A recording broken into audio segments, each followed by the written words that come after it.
La vie de Steve était organisée autour d'un calendrier strict. La planification l'a aidé à tout suivre et peut-être même à atteindre de tels sommets dans le monde des affaires. Il se levait tôt, allait à la salle de sport, participait à des réunions préprogrammées au bureau et rencontrait des partenaires commerciaux. Même ses rendez-vous avec sa fiancée, Rena, avaient lieu les mardis, les samedis et parfois les jeudis, jusqu'à ce qu'elle emménage avec lui. En général, tout dans la vie de Steve s'inscrivait dans les lignes de son journal, succombant à son rythme et rendant sa vie à la fois riche et organisée. Mais aucune des pages de son cher journal relié en cuir ne disait que Steve s'absenterait d'une réunion importante pour enterrer sa jeune sœur qu'il avait aimée à l'infini. Steve regarde par le hublot de l'avion, sans vraiment remarquer les nuages qui ressemblent à de la barbe à papa. Ses pensées étaient loin de la cabine de l'avion, qui se dirigeait vers sa ville natale. Elle le ramenait dans le passé. Depuis combien de temps avait-il quitté son pays? 2 ans, pensait-il. Mais il n'éprouvait aucun sentiment chaleureux à l'égard de cet endroit. La seule chose qui le ramenait d'année en année était le chagrin.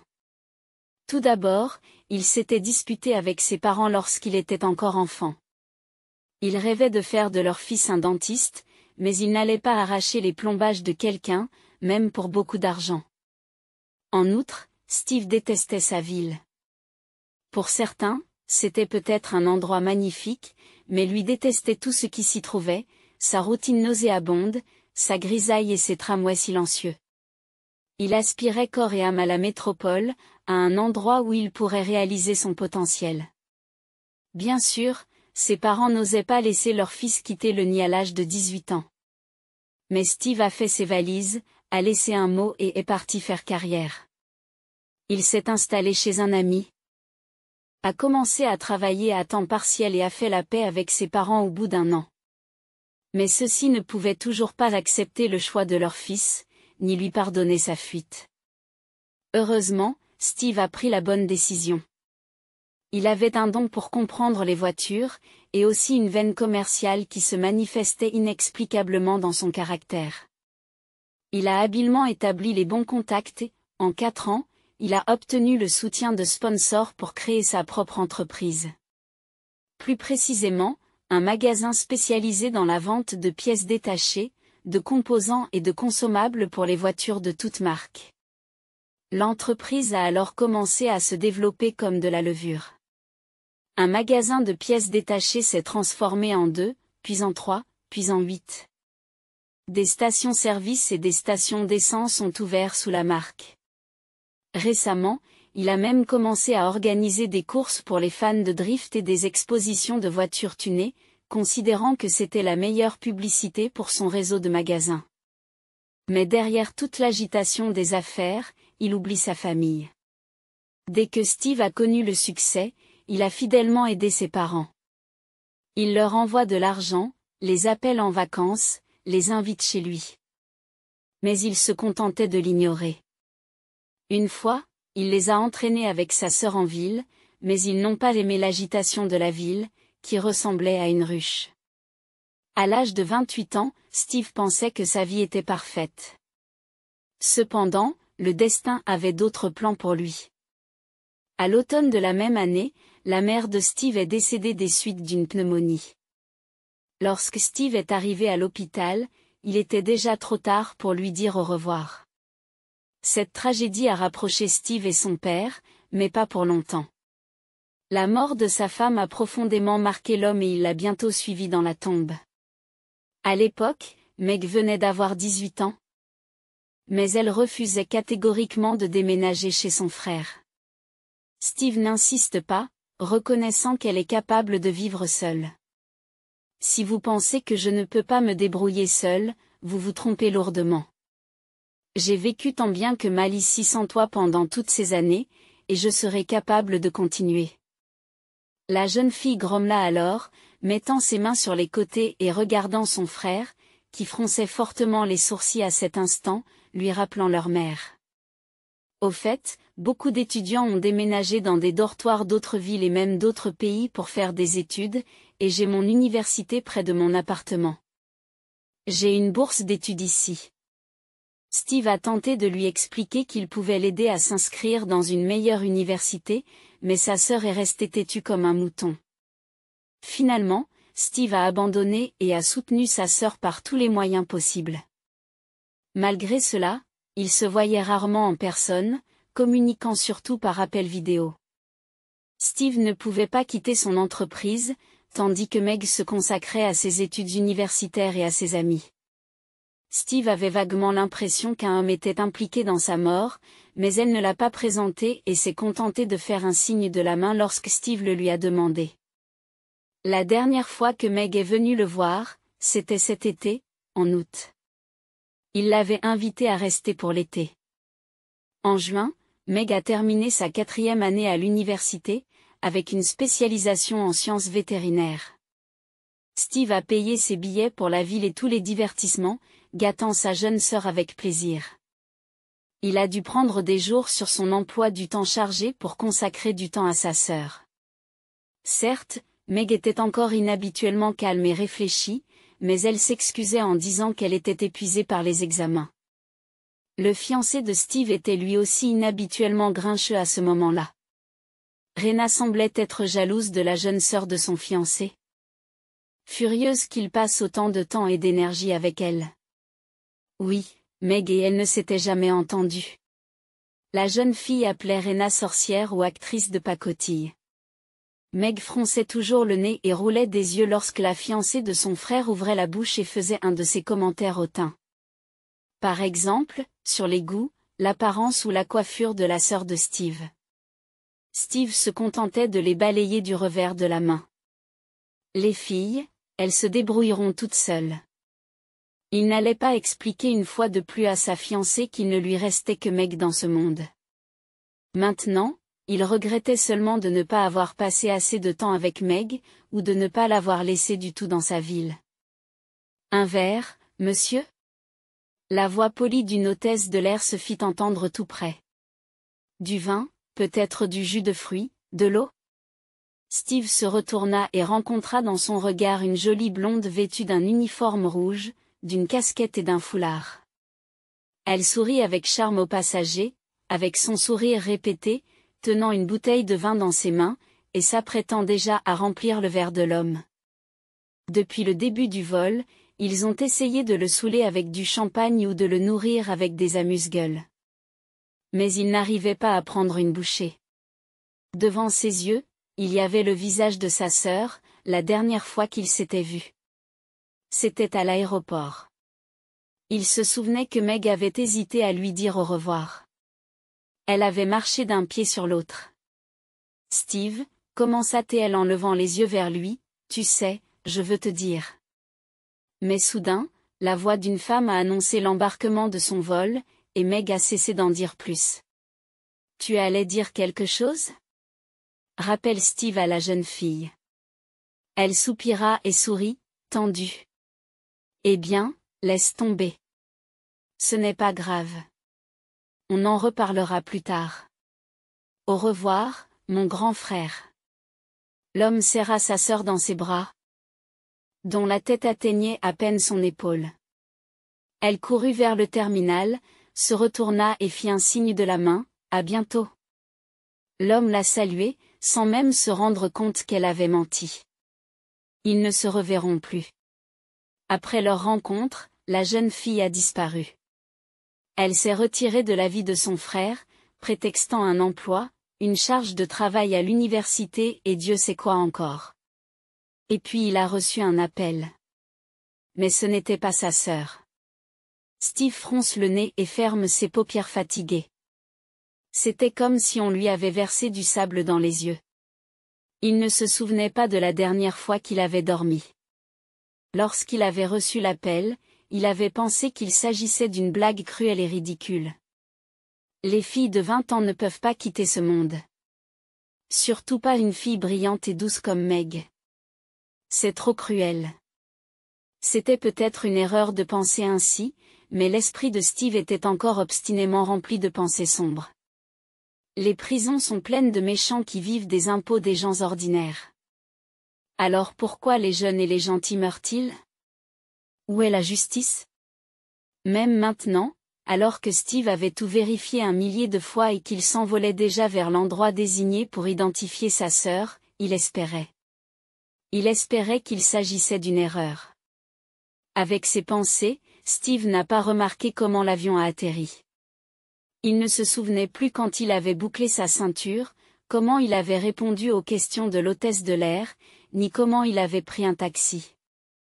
Enfin, Steve a regardé le visage blanc et immobile de Meg. Ses paupières étaient fermées à jamais et ses lèvres ne souriaient plus. L'enquêteur a expliqué ce qui s'était passé. La jeune fille avait été tuée dans un accident de la route. Il faisait nuit dehors. La ville était couverte de neige et les routes étaient verglacées. Le conducteur a perdu le contrôle. Il l'a heurtée à un passage pour piétons. Il a juré que la fillette elle-même avait sauté sous les roues, faisant un pas devant la voiture. Steve n'a pas cru à cette histoire. Cependant, il comprend que quelque chose ne va pas chez sa sœur. Meg avait abandonné l'université à son retour. Elle avait renoncé au métier dont elle rêvait et n'en avait même pas parlé à son frère. Mais ce n'est pas la seule nouvelle qui s'abat sur l'homme en deuil. Steve a été invité à se rendre à l'hôpital pour enfants. Que allait-il y faire? Il n'a cependant pas résisté lorsqu'on l'a fait monter dans une voiture pour l'y conduire. Ils ont été accueillis par un médecin d'âge moyen en blouse blanche. Il entraîna Steve avec assurance dans les couloirs de l'hôpital, examinant quelque chose au fur et à mesure et gesticulant vigoureusement. Steve essaya, mais ne parvint pas à saisir le fil de son récit. Le visage figé de Meg était toujours devant les yeux de Steve, comme un masque. Sa fille est née prématurément, il peut y avoir des problèmes. Maintenant, elle a besoin de soins particuliers. Le médecin continue de parler, entraînant Steve derrière lui avec assurance. Steve se frotte le visage avec ses paumes, essayant d'effacer la fatigue et le choc, mais en vain. La fille de qui, demanda-t-il, ne comprenant toujours rien. La fille de votre sœur, répond calmement le médecin. Elle était enceinte de 8 mois, dans sa 34e semaine obstétricale. Vous le saviez, n'est-ce pas? Steve fit un signe de tête hésitant. Puis secoua la tête négativement. Je l'ai vue cet été. Elle ne m'a rien dit. Steve se souvient du visage confus de sa sœur lorsqu'ils se sont dit au revoir. C'est peut-être ce qu'elle voulait dire. Et puis il l'a invitée à Noël, mais elle a dit qu'elle avait déjà convenu avec ses amis. Et elle a parlé de son diplôme. Apparemment, elle mentait et cachait sa grossesse. Mais pourquoi? Il ne l'a jamais condamnée. Au contraire, il la soutiendra. Comme à travers un coton absorbant, le raisonnement du médecin est arrivé. L'enfant est sauvé. C'est un vrai miracle vu la situation. Mais on se rend compte que plus l'âge de l'enfant dans la chambre est jeune, plus le risque de pathologie grave est élevé. Cela dépend en grande partie de l'état de santé de la mère. Ce bébé est faible. Il y a un risque accru d'apnée, nous allons donc le garder à l'hôpital pour l'instant. Mais s'il n'y a pas de complications, vous pourrez la ramener à la maison. À la maison, s'exclame Steve, incrédule. Oui, avec vous, acquiesce le médecin en vérifiant quelque chose dans ses documents. En tant qu'oncle et seul parent, vous devez vous occuper du bébé. Votre nom figure sur les papiers de votre sœur. Steve cligna des yeux, fronçant les sourcils. Il était devenu un oncle? Et maintenant, il était censé s'occuper du bébé. Mais comment? Il ne savait même pas ce qu'étaient les couches. En fait, il n'avait jamais songé à avoir des enfants. Rina a tout de suite dit que même après le mariage, elle n'arrêterait pas de prendre la pilule contraceptive. La jeune fille travaillait comme mannequin, rêvait de devenir actrice et n'avait certainement pas l'intention de donner naissance à un enfant. Et les enfants des autres l'ennuyaient, ne provoquant ni émotion ni instinct maternel. Steve la traitait normalement, lui qui n'aimait pas les enfants. C'était un homme d'affaires. Absorbé par le rythme effréné de la mégapole. Et il était sûr que tout viendrait avec le temps. Qu'il ait un jour un héritier était pour lui une évidence. Mais que cela se produise si soudainement, il ne s'y attendait certainement pas. Pendant ce temps, le médecin, ne se rendant pas compte de l'agitation qui régnait dans l'esprit de Steve, avait déjà poussé la porte d'une des salles. Le bébé dormait paisiblement. Il était tout petit. On aurait dit qu'elle tenait dans la paume de Steve. Il essuie la sueur de son front en regardant le bébé. Il jura à voix haute, ce qui provoqua un regard mécontent de la part du médecin. « Je suis désolé, c'est juste que, c'est tellement inattendu. » « Vous pouvez abandonner le bébé, » dit immédiatement le médecin. « Gardez-la ici, puis elle sera envoyée dans un orphelinat. Nous avons déjà prévenu les services de protection de l'enfance. C'est la règle. » Steve ravale la boule dans sa gorge. « Laissez la fille de sa sœur ici. La seule chose qui lui reste. » Il n'a même pas osé penser à une telle chose. « Non, bien sûr que non. Mais qu'est-ce que je suis censé faire maintenant? Engager une nounou, n'est-ce pas? Ce n'est pas un problème. Je paierai n'importe quelle somme, dit Steve, soulagé de sentir qu'il commençait à reprendre le contrôle de la situation. C'est bon, je peux m'en occuper. C'est juste un enfant. Le médecin acquiesce, soutenant son idée. Oui, c'est une bonne idée. Mais je vous suggère d'engager une nounou expérimentée, de préférence avec une formation médicale. Et son père, demanda Steve. Je n'en sais rien, dit le médecin en secouant la tête. Ne tardez pas à rendre visite au service de protection de l'enfance. Pour l'instant, elle restera sous notre surveillance. Steve acquiesce et regarde l'enfant une dernière fois. La petite fille était silencieuse, elle ne bougeait pas du tout. Steve fut même effrayé. Est-ce qu'elle respirait? Mais soudain, la petite fille a ouvert la bouche pour bâiller et l'homme s'est calmé. C'est alors que commence le tourbillon des événements dans la vie de Steve. L'organisation des funérailles et l'enregistrement de la garde de l'enfant ont été accélérés grâce aux relations de l'homme. Pendant ce temps, une importante affaire avec un partenaire étranger risque d'échouer. À la fin de ses vacances forcées, Steve est au bord de la crise de nerfs. Lorsqu'il arrive à la maternité pour récupérer sa nièce, il se rend compte trop tard qu'il n'a pas trouvé de nounou. Il n'a pas le temps d'organiser un casting. Steve compose le numéro de la secrétaire, souhaitant lui confier la recherche d'une candidate, mais la ligne est constamment occupée. Lorsqu'il arrive dans le bon service, l'homme se fige dans l'embrasure de la porte. Une jeune infirmière se préoccupe de sa nièce, marmonnant une sorte de comptine, tout en manipulant habilement l'enfant. Ses mouvements étaient précis et assurés. 1, 2, 3, et le bébé était déjà enveloppé dans une couche. Il n'avait pas besoin de l'esprit de Sherlock pour comprendre que cette fille avait une formation médicale et qu'elle pourrait être une excellente nounou pour sa nièce. Steve avait confiance en lui, et il avait maintenant le même sentiment que lorsqu'il sentait qu'une bonne idée l'attendait. L'homme rangea son smartphone dans sa poche, entrant résolument dans la pièce. « Voulez-vous changer de lieu de travail ?» demanda Steve, au lieu de saluer. L'infirmière tressaillit de peur, serra le bébé contre elle et se retourna pour faire face à l'invité. Elle avait des cheveux blonds clairs, des yeux bleus, des traits fins et un menton pointu. Elle était belle. « Quoi ? » demanda-t-elle en regardant Steve comme s'il était un patient dans une institution psychiatrique plutôt que quelqu'un portant un costume coûteux. Steve décida de repartir à zéro. Les derniers jours l'avaient rendu nerveux et l'avaient privé de ses capacités de communication. « Je suis désolé, je ne voulais pas vous effrayer. Je m'appelle Steve Barrow et je suis l'oncle de ce bébé. » Les yeux de l'infirmière s'écarquillèrent, s'illuminant de cils recourbés et vierges de tout mascara. Puis ses yeux se sont remplis de pitié. « Oh, vous êtes ici pour Zoé, n'est-ce pas ?» demande l'infirmière. « Zoé ?» s'étonne Steve. L'infirmière détourna le regard, rougissant profondément. J'ai dû lui donner un nom, mais vous pouvez bien sûr lui en donner un autre. Il n'y avait pas pensé. Il n'y avait pas pensé. Écoutez, quel est votre nom?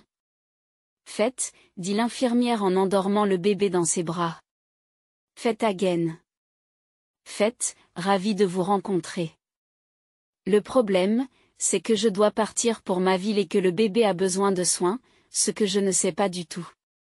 Je n'ai pas le temps de trouver une nounou, et vous semblez remplir vos fonctions très consciencieusement, et, Zoé semble être très satisfaite de vos soins. Je vous jure que je ne peux même pas la prendre dans mes bras. Je vais l'écraser. L'infirmière sourit à peine, puis se ressaisit. Où voulez-vous en venir? Steve soupire lourdement. Je t'offre un travail et de l'argent, faites. Beaucoup d'argent, que tu ne gagneras pas ici. Viens avec moi dans ma ville et occupe-toi de Zoé. J'ai une grande maison et tu auras une chambre privée. Il sentait qu'il avait besoin d'elle, avec ses yeux bleus et sa tresse blonde. Il sentait au fond de lui qu'il pouvait lui confier sa petite nièce.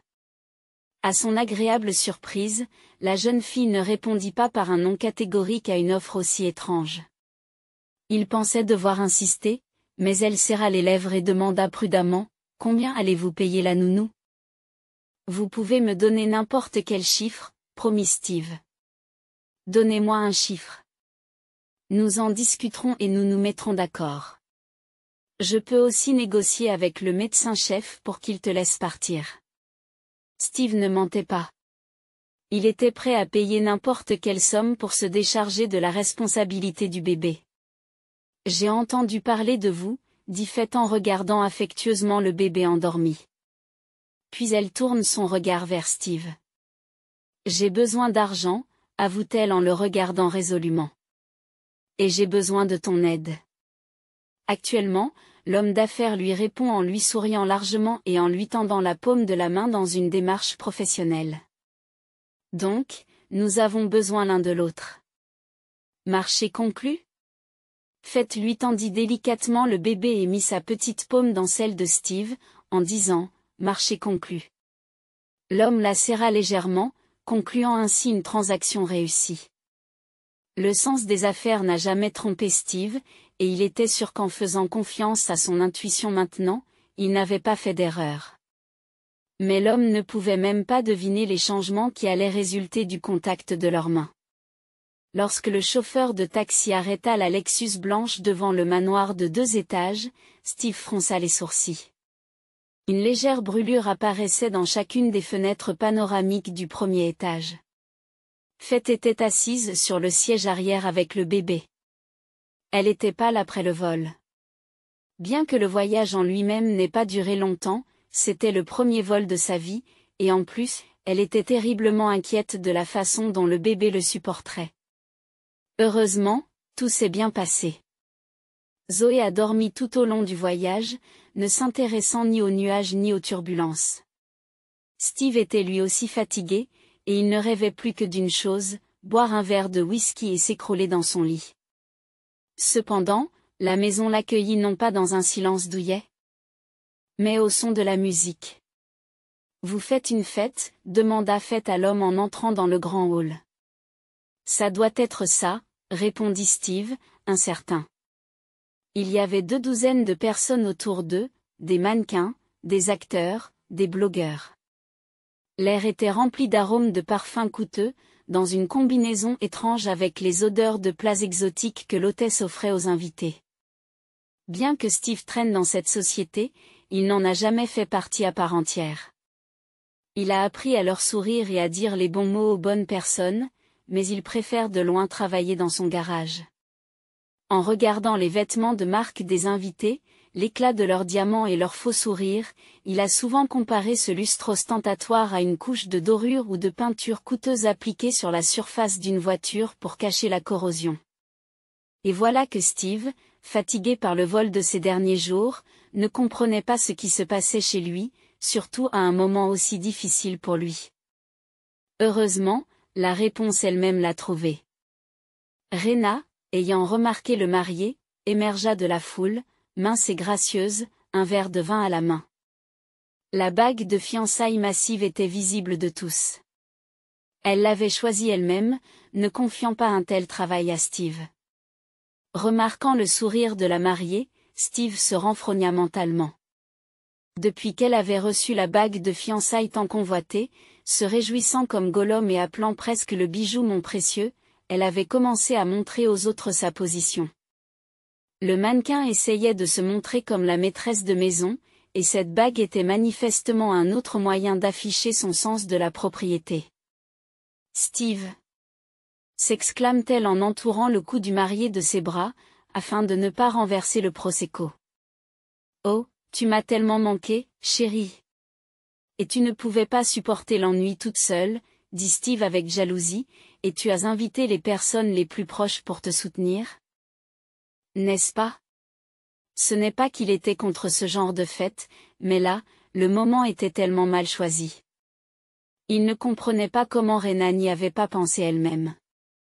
Il ne revenait pas de Bali, mais d'un enterrement. Et demain, ce serait lundi, avec une réunion avec la délégation allemande. Rena lui donna une bise enjouée sur la joue, puis son regard s'arrêta sur Fête et Zoé. Le petit bébé était déjà réveillé et prêt à pleurer. Son visage s'est progressivement plissé et a rougi. Mais qui sait?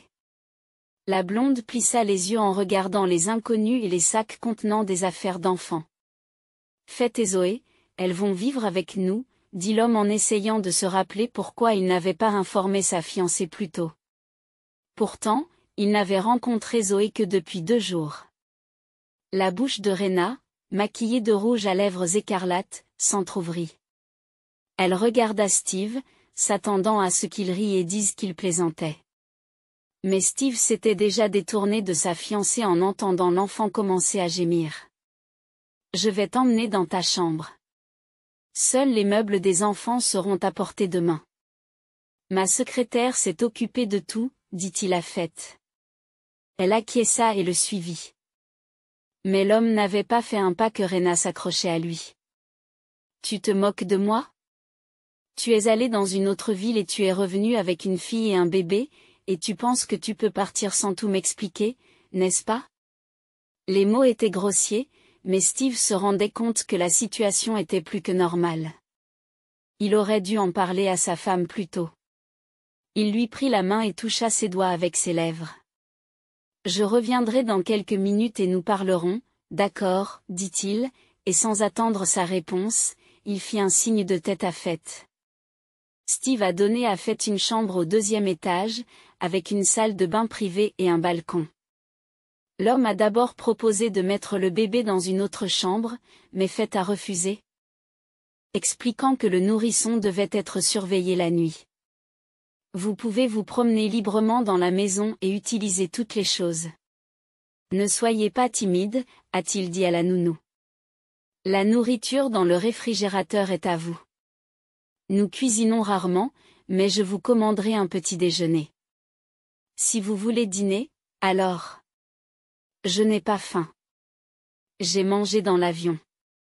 La jeune fille lui fit signe de s'en aller, commençant à déshabiller Zoé qui gémissait pour changer sa couche.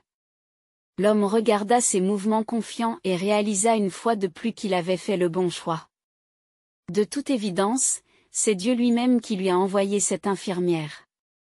Dans l'avion, ils ont eu le temps de discuter de leur coopération. Il apprécie encore plus la jeune fille. Elle était calme, polie et ingénieuse. Fête a mentionné qu'elle avait besoin d'argent pour aider sa famille, mais elle n'a pas donné plus de détails, et Steve n'a pas cherché à en savoir plus. Laissant Fête s'occuper du bébé et se reposer, Steve descendit à la fête en cours. Ignorant les salutations des invités éméchés, il s'approcha du bar et se servit un verre. Rena, qui tenait déjà un verre, le rejoignit immédiatement en lui jetant un regard furieux.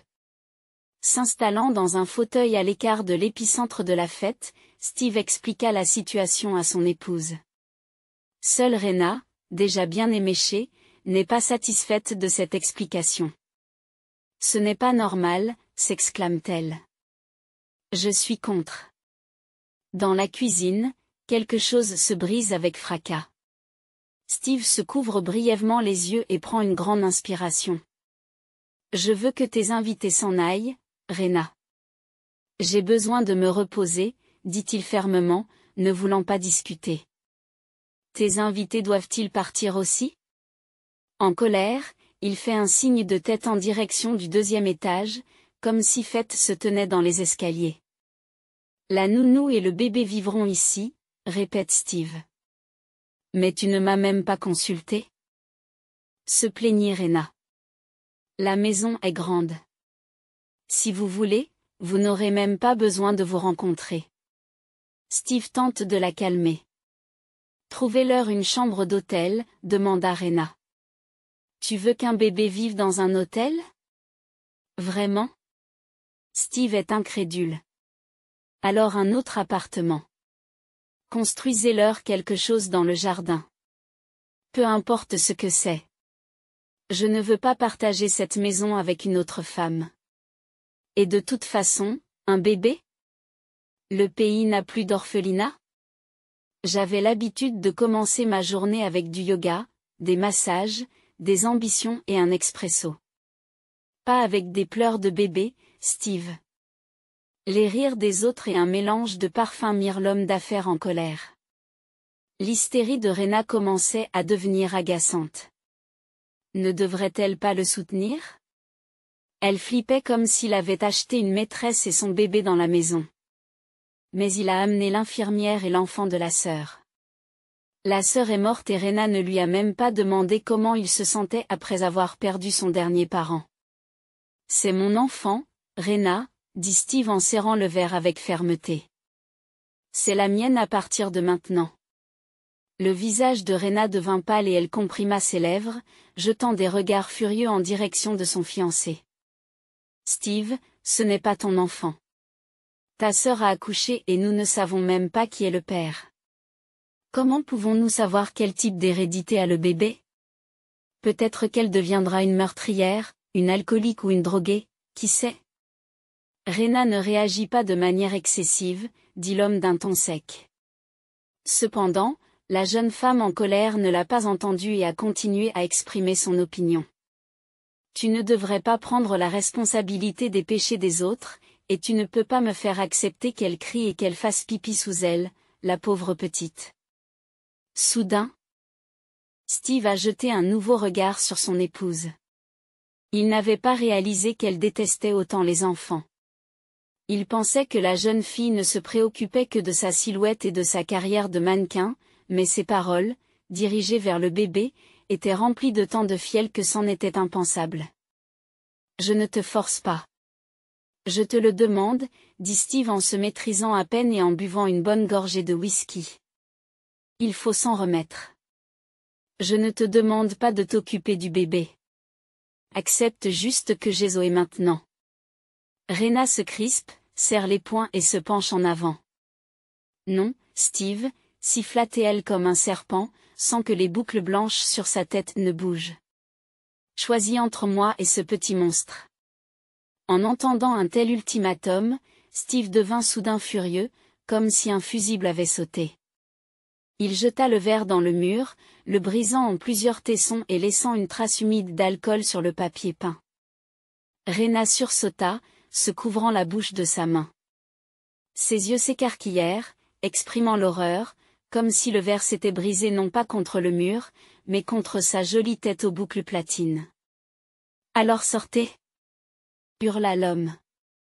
Steve la regarda d'un air fatigué et se souvint soudain que, lors de leur récente dispute, Rena s'était fait passer pour une héroïne tragique, serrant gracieusement les mains, lui avait parlé d'un ton tremblant et pathétique.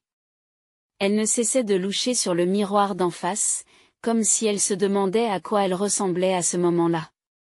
Il ne comprenait pas pourquoi elle faisait cela. Maintenant, il se rendait compte que l'actrice ratée jouait ses sentiments pour lui, comme sur une scène. « Qu'est-ce que tu as dit ?» demanda Rena, la voix tremblante et les larmes glacées dans les yeux. Steve se frotta le front, essayant de calmer sa migraine, et emmena ce cirque avec toi avant qu'il ne détruise ma maison. Je dois me lever tôt demain. Il se leva, sans plus de discussion inutile, se rendit dans sa chambre. Il se laissa tomber sans se déshabiller sur le lit tant convoité, et presque instantanément, Vernon s'endormit d'un sommeil profond et sans rêve. Steve se rendit compte qu'il avait trop dormi avant même d'ouvrir les yeux. Il l'avait probablement senti avec son sixième sens. Sa tête lui faisait encore mal et la fatigue raidissait son corps, mais il se leva du lit d'un mouvement brusque, jetant un coup d'œil à sa montre. Non, grogna-t-il en posant ses coudes sur ses genoux et en ébouriffant ses cheveux avec ses doigts. Il respectait toujours son emploi du temps. Il n'était jamais en retard, et maintenant quoi? L'homme sortit dans le couloir et entendit un enfant pleurer. Il sourit involontairement. Le médecin avait dit que l'enfant était malade, mais que ses poumons étaient sains. Le bruit ne dura pas longtemps. Bien que l'homme n'ait pas de temps à perdre, il ne retient pas sa curiosité. Il descendit au premier étage, d'où provenaient les bruits. La nounou était dans la cuisine. Il y avait encore des traces de la joie des autres, mais l'espace était rempli d'une appétissante odeur de crêpes fraîches. Une petite pile de crêpes était posée sur la table. L'estomac de Steve s'est même emballé à l'idée de prendre un petit déjeuner. Fête se tenait devant la large fenêtre et regardait les flocons de neige.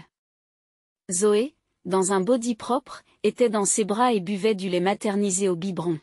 « Tu vois comme c'est beau dehors », dit Fête à l'enfant en admirant la vue enneigée. « Si tu manges et dors bien, nous sortirons souvent avec toi. » L'homme appuya son épaule contre la confiture, observant Fête. Celle-ci bavarde comme si le bébé la comprenait. De retour dans l'avion, après sa remarque, elle avait regardé Steve avec indignation et l'avait informé que la communication avec les enfants était importante. « Tu t'es habitué à la maison ?» Steve sourit, attirant l'attention sur lui. Et se dirigea vers la machine à café pour se servir une tasse. L'infirmière se retourne et acquiesce. L'homme appréciait qu'elle soit directe et qu'elle utilise ce qui lui était offert malgré son apparence modeste. Il n'y a que moi qui n'arrive pas à comprendre cette machine, marmonne la jeune fille avec dépit en regardant la machine à café. Steve rit et lui propose de lui montrer comment l'utiliser. Après avoir tout expliqué, il s'aperçoit que le temps s'écoule rapidement. S'était-il déjà permis de perdre du temps de la sorte? Non, mais le sentiment inconnu de confort domestique que la jeune femme évoquait lui donnait envie de s'attarder plus longtemps. Peut-être était-ce parce qu'elle était originaire de sa ville natale, ou peut-être parce qu'elle avait sa nièce entre les mains. Après avoir dégusté 2 crêpes incroyablement délicieuses, l'homme a répondu aux questions ménagères de la baby-sitter et, après avoir pris une douche, il s'est précipité à sa réunion. Il est miraculeusement arrivé à l'heure, ou alors ses partenaires étaient en retard. La réunion s'est bien déroulée et l'humeur de Steve s'est améliorée. Il pensa même à appeler Rena pour s'excuser de son comportement, mais il se ravisa. Il n'avait pas vu la nounou et l'enfant de la semaine, se contentant de demander au téléphone s'ils allaient bien. La voix de Fête était toujours joyeuse. Elle semblait apprécier la vie avec l'enfant, même si Steve ne comprenait pas ce qu'il y avait de bien là-dedans. Le vendredi, il est arrivé à la maison bien après minuit et a entendu Zoé pleurer dans la chambre. En passant, il n'a pas osé frapper pour ne pas gêner la nounou, mais il a écouté. Soudain, il entend Fête chanter. Sa voix était douce, apaisante et sincère. Rena est revenue pendant le week-end. Elle caressa son fiancé, passa ses bras autour de son cou et couvrit son visage de baisers. Ils recommencèrent à vivre ensemble. Mais ce n'était pas facile. Rena utilisait n'importe quel prétexte pour contrarier Fête ou la piquer avec des mots durs. « Tu as un look intéressant, Fête, » dit-elle en jetant un regard méprisant à la nounou, qui était vêtue d'un jean confortable et d'un t-shirt gris. « Il y a eu des soldes au magasin d'occasion ? » Non. Je porte quelque chose de ton armoire. Tu ne le reconnais pas ? Fête sourit, parant facilement le coup. Il semblait que la jeune fille n'était pas affectée par les frasques du fiancé de son employeur. Soit elle répondait avec le même baratin, soit elle ignorait Rena, se comportant correctement et ne la croisant pas. Rena fronçait souvent son joli nez lorsque la nounou et le bébé apparaissaient dans le salon. « Il y a quelque chose qui pue ici », commente-t-elle en faisant une pause sur son smartphone. « Vous êtes la nounou. Est-ce que tu surveilles le bébé ? Elle a peut-être besoin qu'on lui change sa couche. Tu veux vérifier sa propreté ? » Faith sourit poliment, proposant en plaisantant à la blonde bien coiffée de tenir le bébé baveux. Bien sûr, une telle perspective a fait fuir la femme loin de Faith et de Zoé. De plus, Rena se pinçait toujours démonstrativement les oreilles si le bébé gémissait ou même chantonnait et se plaignait de maux de tête à cause du bruit.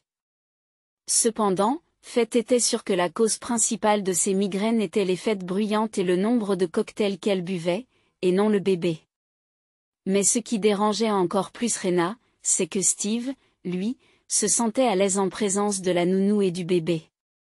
Au début, il ne s'approchait de Zoé qu'à bout de bras, mais par la suite, il a prêté de plus en plus d'attention à la petite fille. Il a commencé à voir les traits de sa sœur sur le visage de Zoé. Les cheveux noirs qui apparaissaient enfin sur le sommet de sa tête étaient les mêmes que ceux de Meg. La confusion qui régnait dans l'âme de Steve fut remplacée par une résignation chaleureuse et humble. Une fois, quand Zoé avait 3 mois, elle a rencontré son oncle avec un sourire, attrapant son index dans son poing. Et à ce moment-là, Steve a complètement fondu sous le regard de la petite fille. Il arriva que l'homme, rentrant du travail, commença à rendre visite au bébé en premier. Rena en fut exaspérée. « Tu passes trop de temps avec cet enfant », grommela-t-elle malheureuse, exprimant sa jalousie. « Allons, Rena. Tu n'es pas jalouse de l'enfant, n'est-ce pas ?» fit remarquer l'homme. « C'est ma nièce. »« C'est vrai. Tu n'es que son tuteur, » dit Rena d'un ton malheureux. « J'espère que vous n'avez pas l'intention de l'adopter. » Steve préférait ne pas répondre à ce genre de questions idiotes. Naturellement, l'homme s'est rapproché de Faith.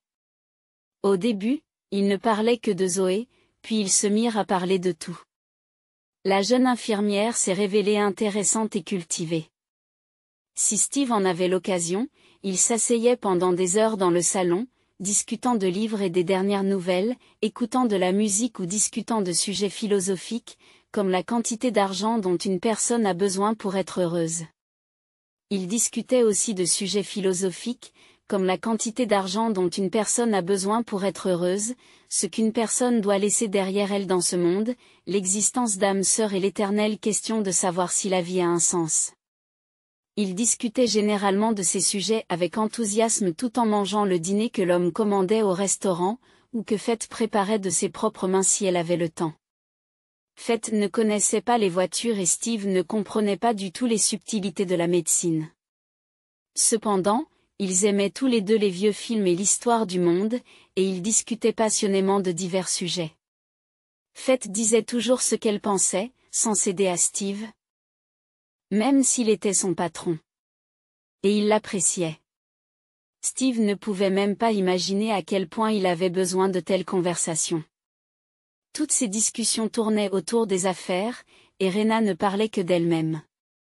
Il trouvait donc un exutoire dans la foi, l'âme sœur dont il parlait.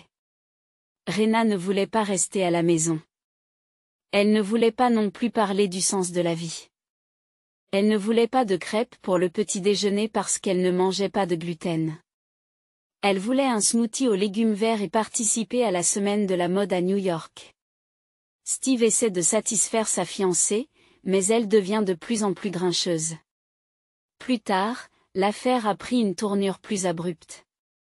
Alors que Zoé avait déjà 6 mois, Rena a commencé à se plaindre à Steve que la nounou avait pris ses affaires. Elle a certainement essayé mes robes. Ses vêtements ne pendent plus comme avant, ils sont tout froissés. Et ma crème pour les yeux, tu sais combien elle coûte ? Presque une fortune. Je ne pense pas que la foi ait besoin de ta crème, dit pensivement Steve, se souvenant des beaux yeux de la foi comme des lacs clairs. Et il y a moins de parfum, affirme Rena. Nous ne savons vraiment pas ce qu'elle fait à la maison en notre absence. Steve se contenta de secouer la tête, mais Rena n'abandonna pas, accusant la foi de péchés de plus en plus nombreux. Par exemple, dans la disparition de bijoux. Je ne trouve pas le bracelet Cartier que tu m'as offert. J'ai cherché partout, mais il n'est plus là. Peut-être l'avez-vous laissé dans votre appartement, suppose l'homme, qui ne veut pas encore croire au pire. Ou il est tombé quelque part. Bien sûr. Je pense qu'il est tombé dans la poche de votre précieuse nounou, fronça Rena, croisant les bras sur sa poitrine. Elle l'a probablement déjà donné au prêteur sur gage pour rien. Bien sûr, Steve n'y croyait pas, considérant qu'il s'agissait d'une coïncidence. Mais il y avait d'un verre de doute logé dans son âme. L'histoire de Rena était trop confiante. Et la foi, se souvient-il, a besoin d'argent. La foi ne pouvait pas le supporter, insiste Steve. Mais il n'y a personne d'autre. Vous pensez qu'il y a un fantôme dans la maison? Bonne idée. Engage des chasseurs de fantômes, conseille Steve à son fiancé, car il est fatigué de cette conversation. Cependant, plus tard, de petites sommes d'argent ont commencé à disparaître de la poche du manteau, du portefeuille et de la table de chevet de l'homme. Bien qu'il n'utilise que rarement de l'argent liquide, il est plus facile de repérer sa disparition. Oui, je t'avais dit que ça ne s'arrêterait pas là, dit Rena à son palefrenier. C'est à cause de ta gentillesse, Steve. Tu as réchauffé le vrai serpent sur ta poitrine. Tu embauches des pauvres et des faibles pour travailler, et ensuite ils te volent. C'est l'histoire commune. Steve a de plus en plus de mal à ignorer les paroles de la mariée. Il regarda attentivement la foi, mais ne vit rien dans son sourire aimable et merveilleux que Rena avait vu. La jeune fille était douce et sincère, et ne connaissait probablement pas la valeur du bracelet Cartier. Mais elle a dit qu'elle avait besoin d'argent, n'est-ce pas?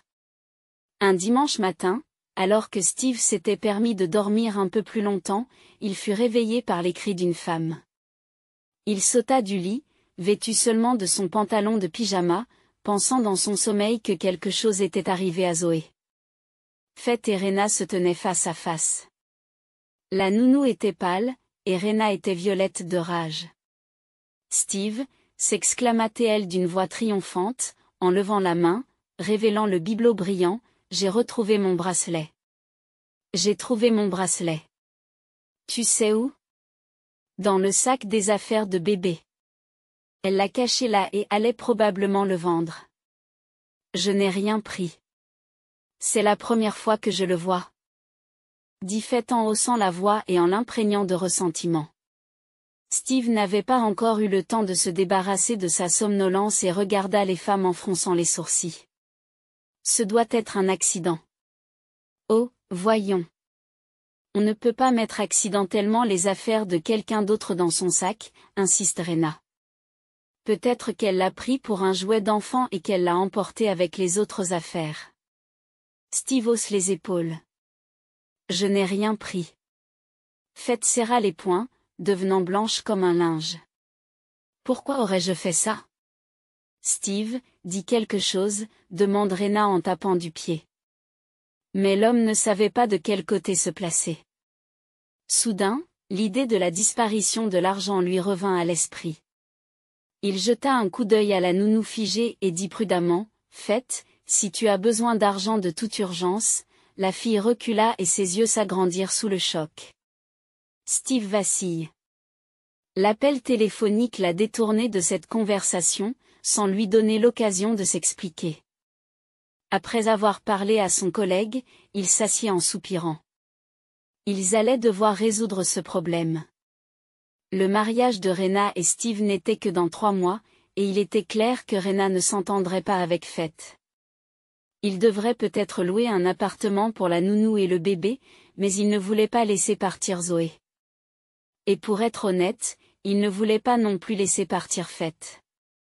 Steve avait peur d'admettre à quel point cette fille avait pris de la place dans son âme.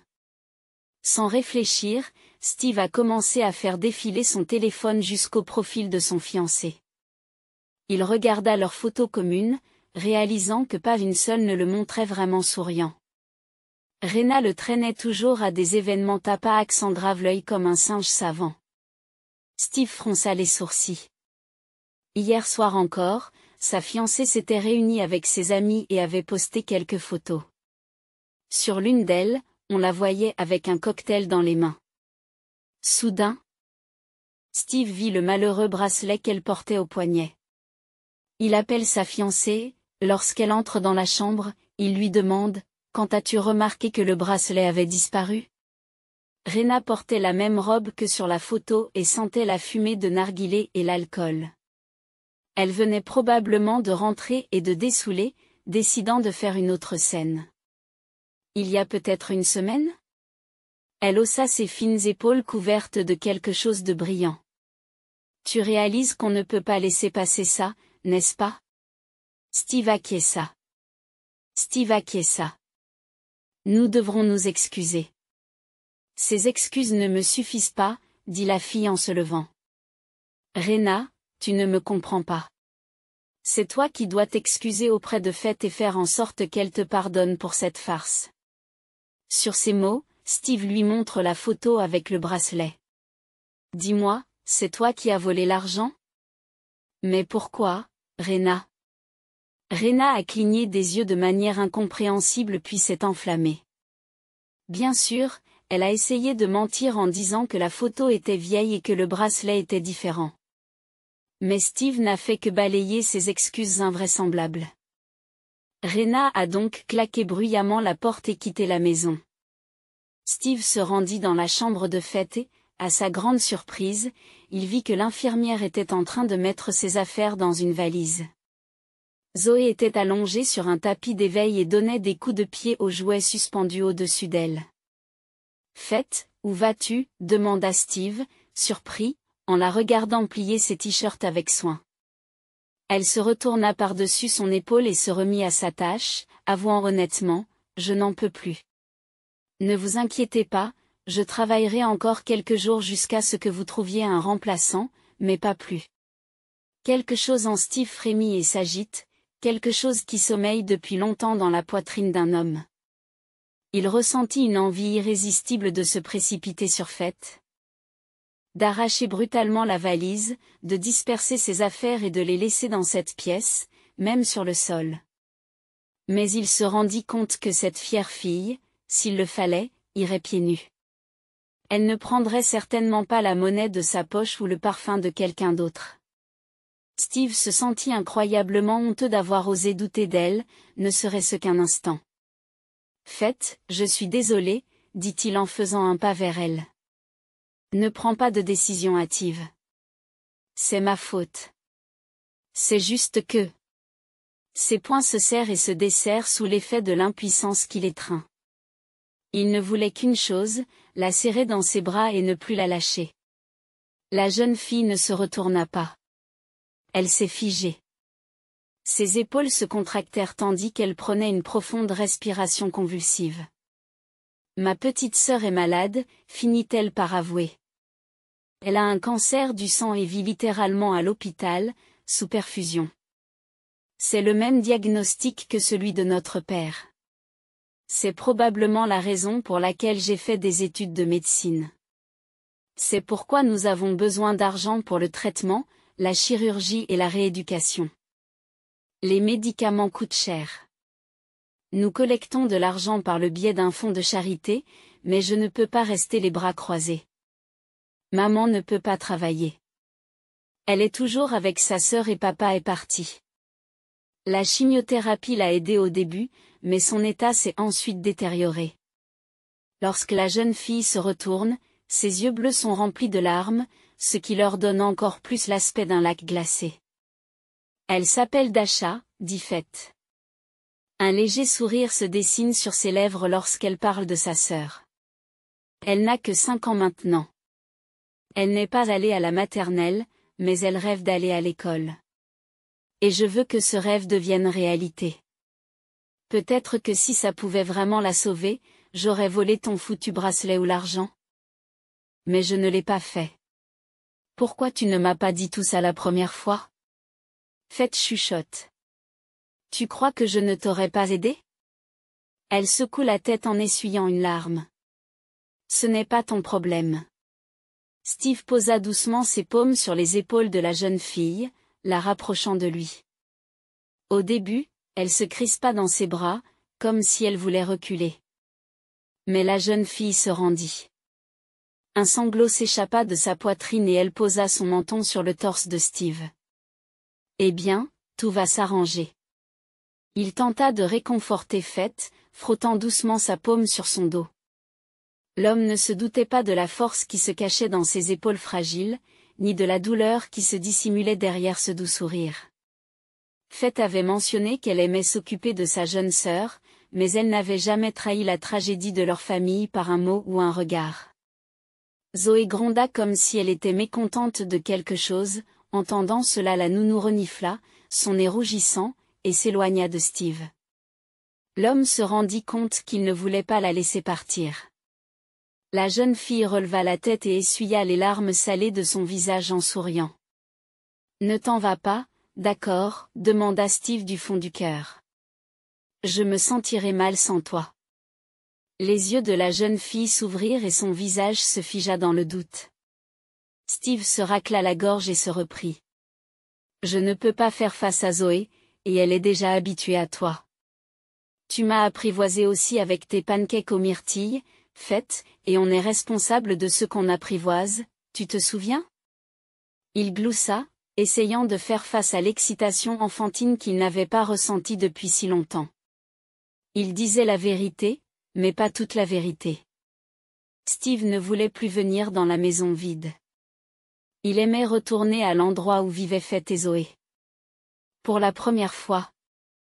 Il avait hâte de se débarrasser des affaires et de se retrouver dans le salon douillet où le bébé dormait et où la nounou lisait un livre. C'était la première fois qu'il se promenait avec elle dans le jardin de sa propre maison, où il n'avait jamais regardé que les arbres fruitiers par la fenêtre. Avec elle, il ignorait son emploi du temps, voulant remplir chaque ligne de l'agenda avec les noms de ces deux personnes qui avaient fait irruption dans sa vie si soudainement. Maintenant, il lui semblait que la sensible Fête, qui plongeait son regard profond dans le sien, lisait dans son âme. Elle voyait ce qu'il n'osait pas dire. L'homme s'avança, sans se rendre compte de ce qu'il avait l'intention de dire ou même de faire. Mais la sonnette de la porte d'entrée retentit.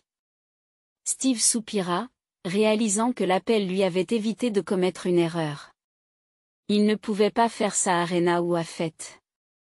Il devait d'abord s'occuper de lui-même. Il alla ouvrir la porte, même s'il ne s'attendait pas à recevoir de la visite un dimanche matin. Sur le seuil se tenait un homme qu'il ne connaissait pas. Fête ne l'aimait pas tout de suite, c'était un type glissant. Il les sentait à des kilomètres et ne les engageait pas. « Puis-je vous aider ?» Steve haussa les sourcils. L'inconnu sourit largement. « Vous êtes Steve Barra ?» Attendant un hochement de tête, l'inconnu ouvrit les bras. « Eh bien, je vous présente votre famille. Soit vous avez bu depuis le matin, soit vous avez fait une erreur. » Steve lance un regard noir au blond. L'inconnu eut un sourire déçu et laissa tomber ses mains. « D'accord, laissez-moi d'abord entrer dans la maison, ou devons-nous parler sur le pas de la porte ?» Steve ne bougea pas de son siège. L'homme sort alors son atout. « Le fait est que vous avez ma fille, cher beau-frère. » À ces mots, Steve resserra sa prise sur la poignée de la porte. « Quoi ?» Il espère avoir mal entendu. Meg portait mon enfant dans son cœur. Il m'a fallu du temps pour le découvrir aussi. Quand j'ai commencé à chercher mon bébé, j'ai découvert que vous l'aviez enlevé. J'ai dû me renseigner, mais me voilà. Ah, je ne me suis pas présenté. Harvey Harris, et oui, je m'excuse pour notre perte mutuelle. Meg était une belle fille. Elle a honoré ce monde. Mais Dieu prend le meilleur pour lui. En disant cela, l'homme secoua la tête d'un air abattu. Il n'y avait qu'à croire à sa misère. Il était comme Rena. Sauf qu'il jouait encore plus mal. Steve ignora la paume tendue, mais laissa l'étranger entrer dans la maison. Harvey regarda autour de lui, s'imprégnant de l'espace, sifflant de temps à autre et commentant l'intérieur. « Avez-vous besoin d'un enfant ?» Steve en vint immédiatement au fait. « Voulez-vous devenir un père célibataire ? Et vous ?» Harvey répond à la question par une question. « Avez-vous besoin d'elle ?» Steve ne comprenait pas où cet homme voulait en venir. Pendant ce temps, Harvey se promenait dans le salon, prenant dans ses mains les statuettes disposées par le décorateur. Steve se rendit compte qu'un peu plus et il mettrait cet homme à la porte. Mais son cerveau avait déjà calculé que la loi serait probablement du côté de son père, et non de son oncle. Aujourd'hui, en ce dimanche matin ensoleillé, Steve a clairement réalisé deux choses. Il ne voulait pas laisser partir la foi, et il ne donnerait Zoé à personne non plus. « Il a fallu beaucoup de temps pour que tu viennes chercher ta fille, » a-t-il dit. « Pourquoi n'avez-vous pas appelé avant de venir ?» Harvey croise les bras sur sa poitrine. « Je préfère régler des questions aussi graves en personne, face à face. Vous êtes un homme d'affaires, vous devez comprendre.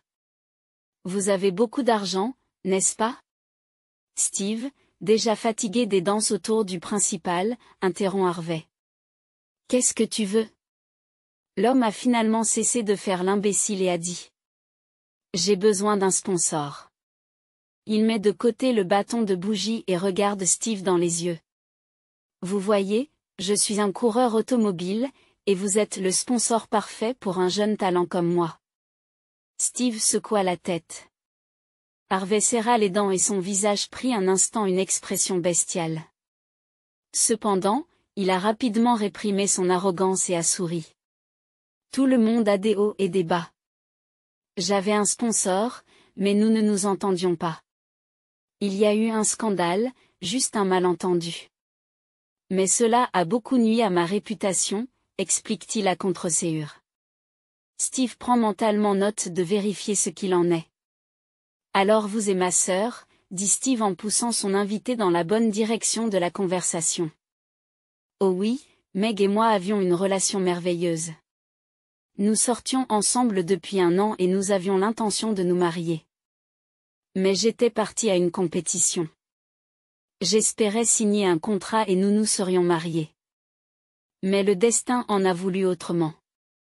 À mon retour, j'ai appris la tragédie qui s'était produite. Elle m'a parlé de vous, d'ailleurs. Elle m'a promis que vous m'aideriez. Je pourrais dire que c'était son dernier souhait. Steve serre les dents. Il ne croyait pas un mot de ce qu'avait dit ce fourbe. Pourquoi veux-tu un enfant, demanda-t-il. Vous ne m'avez pas entendu, cher beau-frère. Harvey fait un signe de la main. Je n'ai pas besoin d'un enfant. J'ai besoin d'un parrain et d'argent. Alors je me tairai. Je ne revendiquerai pas la paternité. Et ce bébé aura une bonne vie avec son propre oncle. Et j'aurai une bonne fortune. Tout le monde est heureux. Sinon, j'irai au tribunal. Je prouverai notre parenté. J'emmènerai la fille dans ma ville natale. Mais je ne sais pas ce qu'il adviendra d'elle là-bas. Les paroles d'Harvey étaient une menace flagrante. Il se tenait dans le salon de Steve et menaçait un bébé de 6 mois. Le sang bouillit dans les veines de Steve comme de la lave. Il s'élança presque sur Harvey. Sur le point de l'attraper par les seins et de le tirer sur la cheminée, qu'il regardait avec tant d'assiduité. Mais Steve n'en eut pas le temps. Il y eut un cri de surprise à côté d'eux, puis quelque chose se brisa. Les 2 hommes tournèrent brusquement le visage vers les escaliers. Fête en descendait. Elle portait un verre vide qui glissa de ses doigts affaiblis et tomba à ses pieds nus, se brisant en fragments transparents. Steve vit que les morceaux de verre tranchant tombaient directement sur ses doigts. Mais la jeune fille n'y prêta même pas attention. Son regard effrayé était fixé sur l'invité. Harvey semblait lui aussi extrêmement perplexe face à une telle rencontre. Il était aussi hébété que la jeune fille. Oh! Faites! Marmonna-t-il en essayant de reprendre ses esprits. La jeune fille déglutit bruyamment. Son visage s'était vidé de ses couleurs et ses doigts tremblaient. Elle était comme un petit lapin qui se serait figé devant un serpent. Steve, chuchota Faith avec effroi. Qu'est-ce qu'il fait ici? L'homme ne comprenait résolument pas ce qui se passait. Cependant, il ressentait un vif désir de protéger Faith. Vous vous connaissez? Il déplaça son regard du type à l'infirmière. Oh, en quelque sorte. Nos chemins se sont croisés, remarqua Harvey avec parcimonie, et il regarda Faith d'une manière si expressive qu'elle eut un mouvement de recul. Vous savez, je dois y aller maintenant. Réfléchissez à mon offre, beau-frère. J'attends un appel. Il sortit de sa poche une carte de visite avec la photo d'une moto et la posa sur une table basse en verre noir. Puis il jeta un nouveau regard mordant à la nounou. À plus tard, Faith. Dois-je dire bonjour de ta part à ta mère ou à ta petite sœur quand je passerai par là? Demanda-t-il doucement. Faith serra les poings mais resta silencieuse. Steve entendit à nouveau une menace dans le ton de Harvey. Qu'est-ce qu'il s'est permis? Ne me voyez pas partir. Harvey fit un signe de la main et sortit de la maison. Dès que la porte s'est refermée derrière lui, Faith s'est immédiatement précipitée vers Steve. C'est un homme terrible, s'exclame-t-elle. Ne le crois pas, quoi qu'il dise. Puis elle a eu un sursaut et a trébuché en arrière. Steve ramasse la jeune fille juste à temps et l'assoit sur le canapé. Une écharde longue et fine était enfoncée dans la peau douce de son pied. Il l'enleva avec précaution et soigna la plaie à l'aide d'une trousse de premiers soins. Faith resta silencieuse pendant tout ce temps, mentionnant seulement que Zoé s'était endormie. « Comment le connais-tu » demanda l'homme lorsque le morceau de verre fut jeté et que la jambe de la jeune femme se sentit mieux. Faith baissa la tête, ses deux tresses blondes tombant sur les côtés de son visage. Commença-t-elle, mais elle n'arrivait pas à le lui dire. Elle semblait vouloir dire toute la vérité mais se méfiait de l'homme. Harvey, commença Steve avec prudence, c'est le père de Zoé, ou du moins c'est ce qu'il a dit. Faith eut un souffle effrayé, puis, haletant et sautant d'une chose à l'autre, elle raconta l'histoire dont Harvey avait parlé. Quand Faith a eu 18 ans, elle s'est autorisée à s'amuser avec ses amis. Elles ont rencontré un groupe de gars qui semblaient cool parce qu'ils conduisaient des motos et portaient des manteaux de cuir. Ils les ont invités à poursuivre la fête chez eux, mais Faith a d'abord refusé.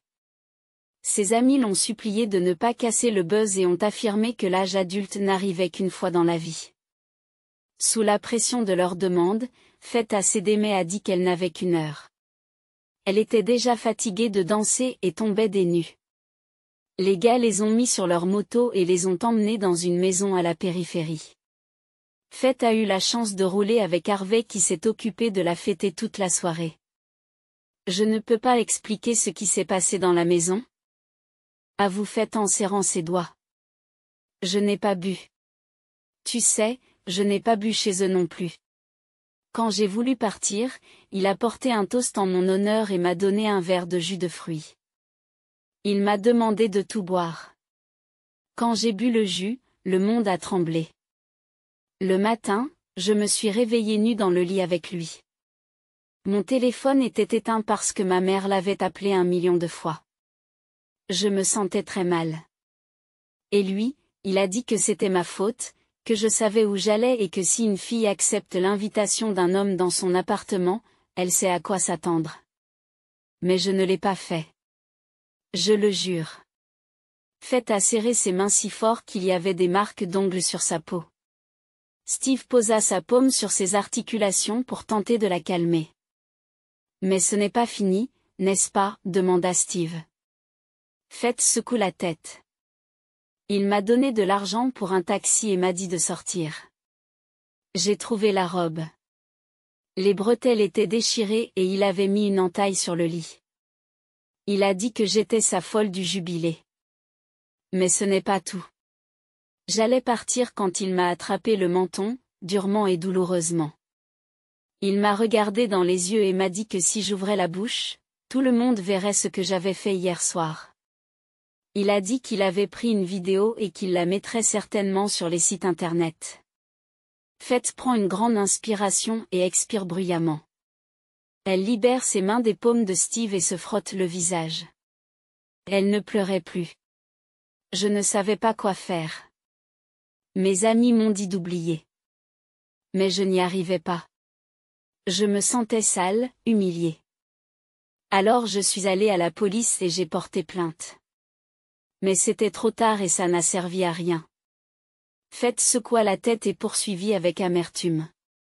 Saviez-vous que gagner un tel procès est presque irréaliste? Dans le monde d'aujourd'hui, il est plus facile pour les gens de condamner la victime que l'agresseur. On m'a dit que j'avais provoqué un éminent pilote de course, que j'avais inventé l'histoire de l'abus et que j'avais gardé le silence trop longtemps. Je n'ai rien pu prouver. Mais les sponsors lui ont tourné le dos. Car même s'il s'agissait de calomnie, sa réputation était déjà ternie. Personne ne voulait se salir. Ensuite, Harvey était furieux contre moi, puis il a soudainement disparu. J'ai poussé un soupir de soulagement. Et maintenant, je l'ai revu. Mon Dieu! Faith secoua à nouveau la tête, n'arrivant pas à croire ce qui se passait. Steve était infiniment désolé pour cette jeune fille fragile qui avait vécu une telle chose. Cependant, son cerveau analysait déjà ce qu'il venait d'entendre. Steve est choqué. Il ne pouvait s'empêcher de penser au silence de sa sœur concernant sa grossesse, et il ne croyait pas au conte de fées d'un grand et pur amour entre sa douce sœur et ce type. Mais il croyait aux paroles de Faith. Sans s'en rendre compte, il s'est penché et a embrassé Faith sur la tempe. Ne m'attends pas pour le dîner de ce soir. Et ferme les portes à clé, juste au cas où. Il le dit une dernière fois. Il avait déjà perdu Meg. Il ne perdrait pas Faith et Zoé. Et il ne mettrait certainement pas l'enfant de sa sœur entre les mains d'un tel homme. Anna fit irruption dans le bureau de Steve sans frapper, ignorant la secrétaire indignée.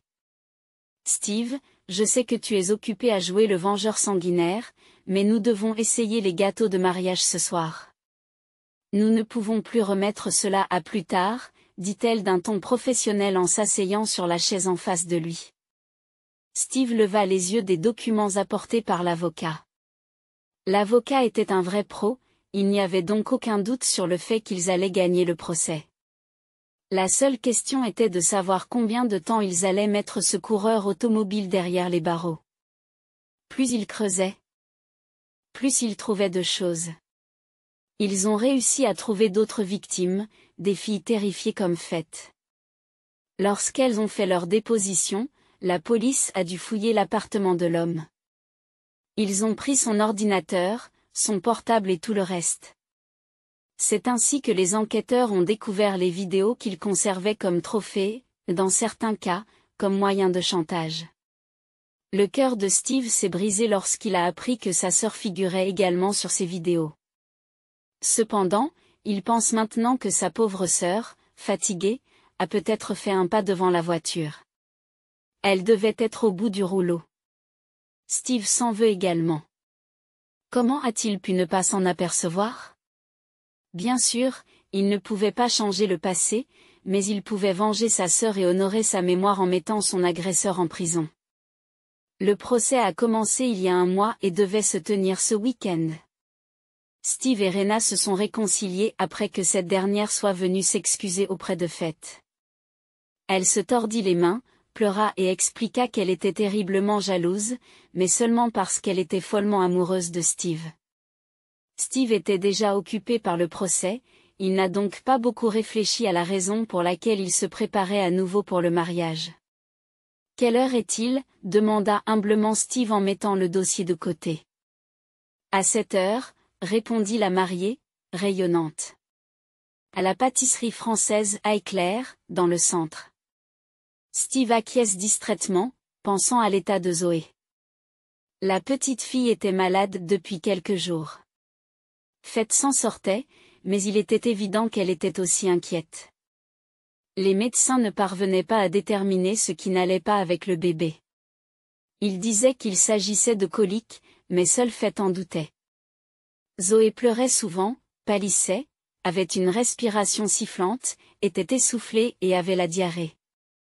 Tu sais, quand toi et la nounou irez au tribunal, je m'assierai avec Zoé, dit la mariée en admirant ses ongles fraîchement manucurés.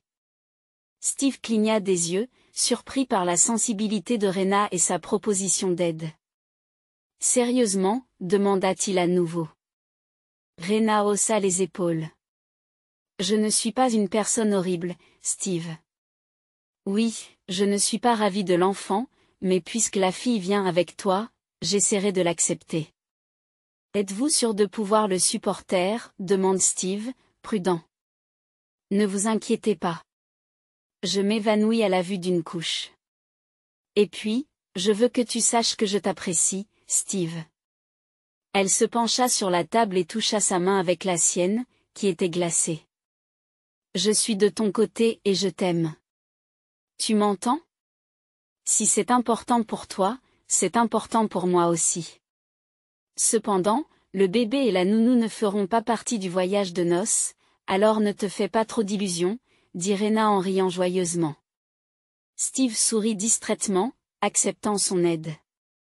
Cependant, il ne pouvait toujours pas abandonner l'idée d'engager une nounou pour assister sa fiancée. Le juge frappa le marteau sur un support spécial pour déclarer la séance du tribunal close. Le verdict était maintenant en vigueur et ils avaient gagné. Steve regarde Faith, qui lui sourit joyeusement. Deux filles qui ne se connaissaient pas avant cette rencontre s'embrassèrent en pleurant. Peut-être que le monstre pouvait les intimider individuellement, mais ensemble, elles se transformaient en une force qui l'écrasait. L'âme de Steve était encore morne parce que Meg n'était pas là, mais c'était devenu un peu plus facile. Il espérait que sa sœur se sentait un peu mieux aussi. Eh bien, rentrons à la maison maintenant, n'est-ce pas? Steve sourit, serrant amicalement les épaules de Faith alors qu'il quittait la salle d'audience étouffante. À la maison, acquiesça facilement la jeune fille.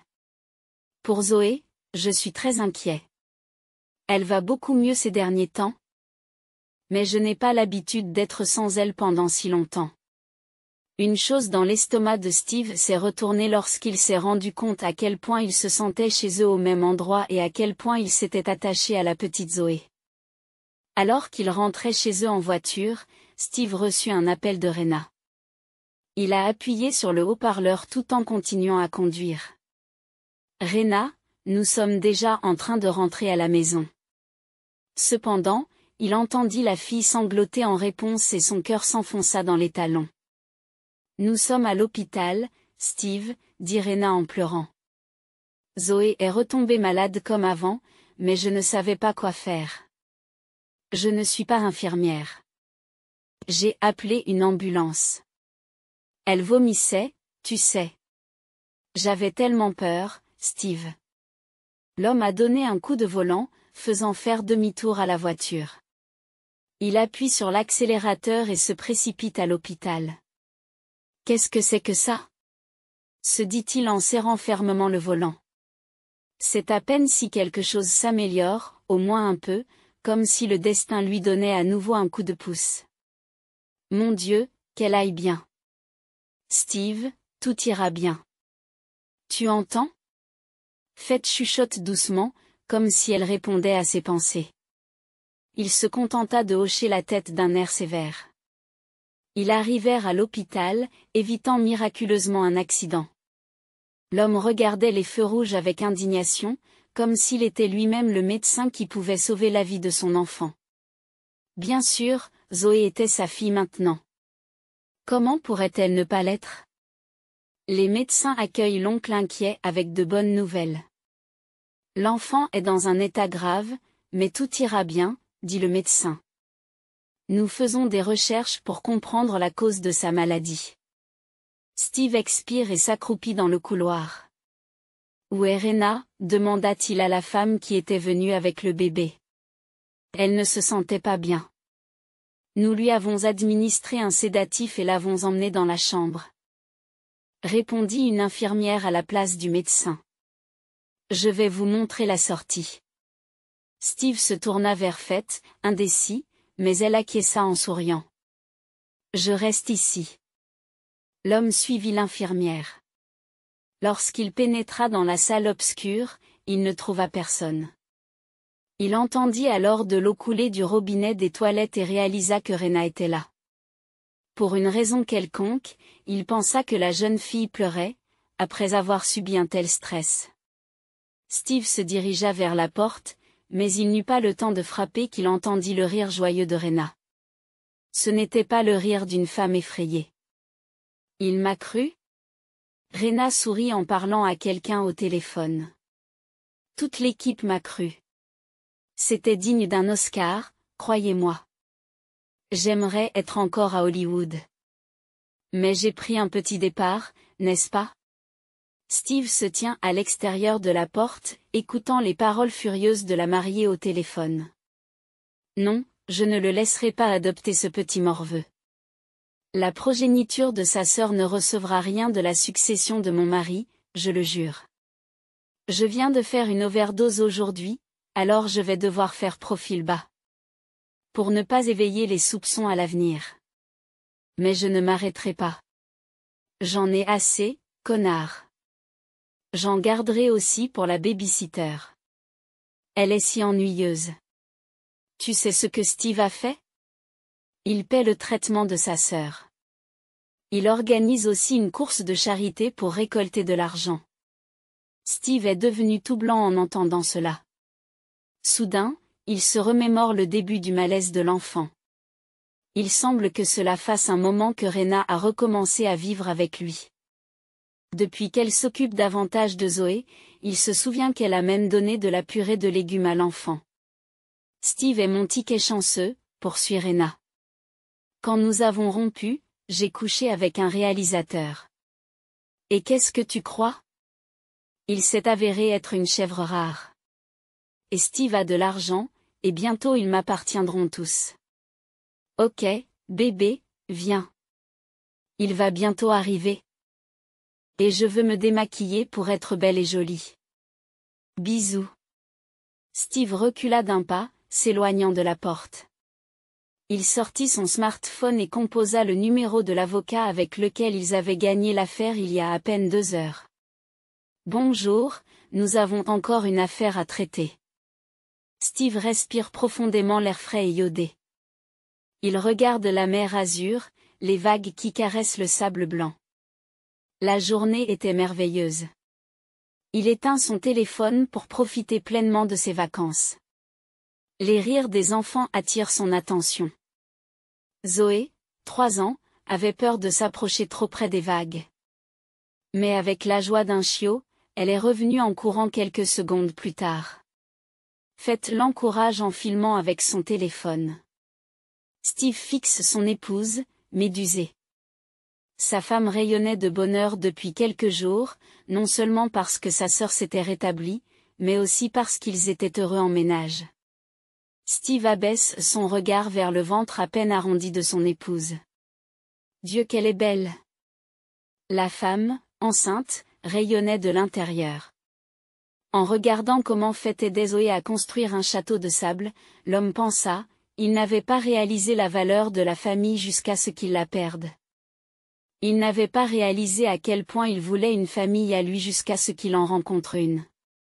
C'est comme si ce n'était qu'après avoir pris une bouchée d'un dessert délicat qu'il s'était rendu compte à quel point il l'aimait vraiment.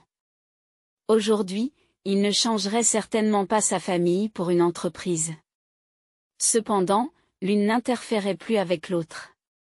Faith est devenue non seulement une mère et une épouse attentionnée, mais aussi un véritable soutien et une aide pour Steve dans le cadre de son travail. On peut dire qu'ils ont parcouru un chemin épineux pour arriver à leur bonheur, et Steve espère qu'à présent, seul le bonheur et la réussite les attendent. Steve, s'écrie sa femme en agitant la main. Viens nous aider à creuser un fossé avec de l'eau. Elle fixa un panama sur la tête de leur fille, qui ressemblait à Meg. Papa, demanda la petite fille en agitant les mains avec du sable mouillé. Le chef des bâtisseurs arrive, les filles, déclara-t-il en s'armant d'une spatule en plastique verte et d'un seau rose. Je vais vous construire un tel château que vous voudrez y vivre. Zoé accueillit l'idée avec joie, en tapant des mains. Steve sourit joyeusement. Oui, il n'y avait que de la joie et du succès en perspective. Il n'y avait pas d'autre solution.